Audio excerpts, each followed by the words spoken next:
ज्याच्याकडे बंगले आहेत, ज्याच्याकडे गाड्या आहेत, ज्याच्याकडे सोनं नाणं आहे, तो हे बघणार ना माझं मूल उच्चतम शाळेत जाईल, हेच बघणार.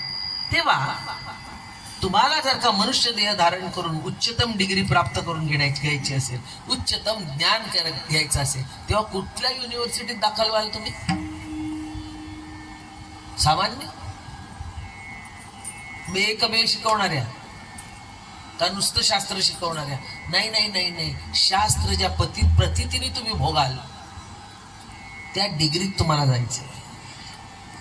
जे अध्यात्म ज्ञान तुम्ही शिकाल. कालच माझी नात मला विचारते, म्हणजे काय ग हे?